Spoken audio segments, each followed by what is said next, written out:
মালের মালিক কে? জানের মালিক আল্লাহ। মালেরও মালিক যদি আল্লাহ হয়, আল্লাহ পাক বললেন এই জান এবং মাল আমি দিছি, কিন্তু এই জান আর মালের মহব্বতে পইরা আমাকে ভুলিয়া যাও না। যদি আমাকে ভুলে যাও তাহলে তোমরা আখিরাতে ক্ষতিগ্রস্ত হইবা। যেই ক্ষতি থেকে বাঁচানোর জন্য তোমার ব্যক্তি বস্তুর কোনো কিছু কাজে আসবে না।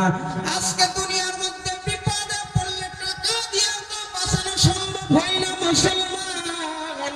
তামাম বাংলাদেশে ধনাঢ্য ব্যক্তি রহমান সালমান রহমানি সারা বাংলাদেশের ধনী হওয়ার পরেও যখন বাংলার জমিনে বাংলাদেশের মধ্যে মানুষের কাছে অপরাধী হয়ে গেল, দুনিয়ার টাকা পয়সা বাংলার জমিনে ধনাঢ্য হওয়ার পরেও তাকে জেল হাজত থেকে, ওই দুশ্চিন্তার থেকে, মুসিবত থেকে তার টাকা তারে বাঁচাইতে পারে না। আওয়াজ করে কোন ঠিক কিনা?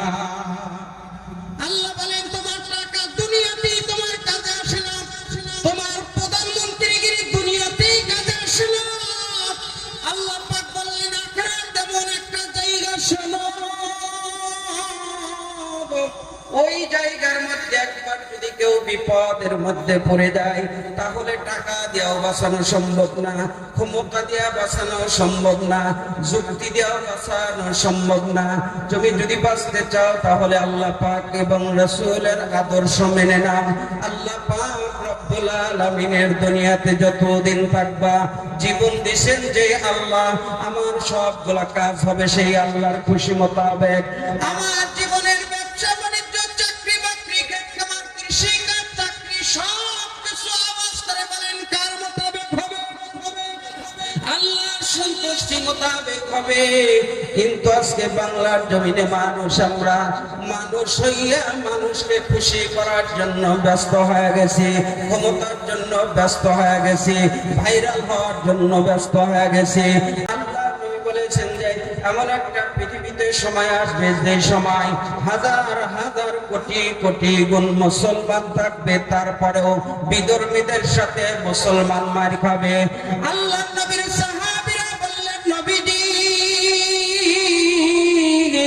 ওই সময় কি মুসলমান বিধর্মীদের চাইতে সংখ্যায় কম হবে নাকি বেশি হবে? আল্লাহ পয়গম্বর বললেন মুসলমান অনেক অনেক অনেক গুণ বেশি হবে। রাসূল বললেন তারপরও মার খাবে। সাহাবীরা বললেন কারণ কয়টা? আল্লাহর নবী বললেন কারণ হলো দুইটা। আওয়াজ করে বলেন কারণ কয়টা? মুসলমান এত বেশি হওয়ার পরেও এই মুসলমান বাংলাদেশে 92% মুসলমানের দেশে ওই হিন্দুর বাচ্চারা, ইসকনের বাচ্চারা আসিয়া মুসলমানদেরকে তরবারি উষা করে তারা মুসলমানদের উৎখাত করবে এই স্লোগান দেয়। এই শক্তি তারা কোথায় পাইল? এই শক্তি বহিরা বিশ্ব থেকে আমাদের পাঁচটা মুসলমানদের সাহায্য সহানুভূতি দেয়, তাদের জবান থেকে এই কথাগুলো বের হয়। আওয়াজ করে কোন ঠিক কিনা? আমার ভাইরা, আল্লাহর পয়গম্বর বললেন দুইটা কারণ। এক নম্বর কারণ মৃত্যুর ভয়।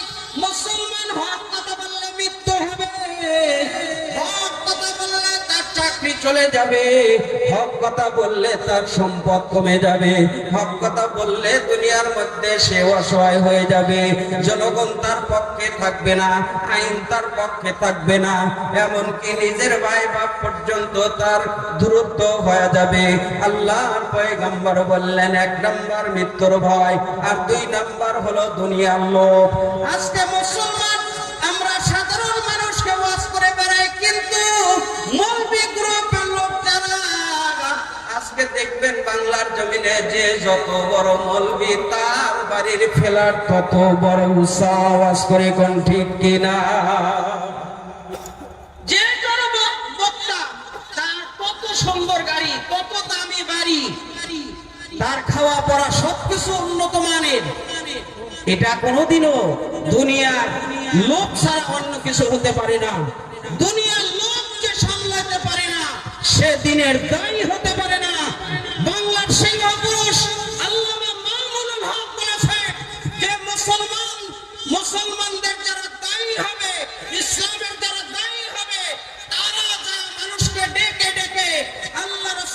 কথা পৌঁছে দিবে, কিন্তু আমাদেরকে মুসলমান যারা দিনের দায়ী নিজেদেরকে মনে করেন, তাদেরকে টাকা দিয়া, সময় দিয়া, তাদের শিডিউল অনুযায়ী তাদেরকে ভাড়া করে নিয়ে এসে আজকে দিনের কথা শোনা লাগতেছে। আওয়াজ করে বল, কথা ঠিক না ঠিক? এদেরকে দিনের দায়ী আমরা মুখে মুখে বলতেছি, প্রকৃত পক্ষে এরা দিনের দায়ী হতে পারে না। দিনের দায়ী হলো সে যার ঘর নাই, যার বাড়ি নাই, আছে তো অন্য কারো বাড়িতে থাকে, আছে তো অন্যের ঘরে খাবার খায়, আছে তো এলেমের সে কদর করে, সে দিনের দায়ী হতে পারে। এছাড়া দুনিয়ার লোক লালসা, দুনিয়ার ক্ষমতার লোক, দুনিয়ার অর্থের লোক, নারী গাড়ির লোক, এই লোক কোনোদিনও দুনিয়ার ভিতরে দিনের দায়ী হতে পারে না। আওয়াজ করে কোন ঠিক কিনা?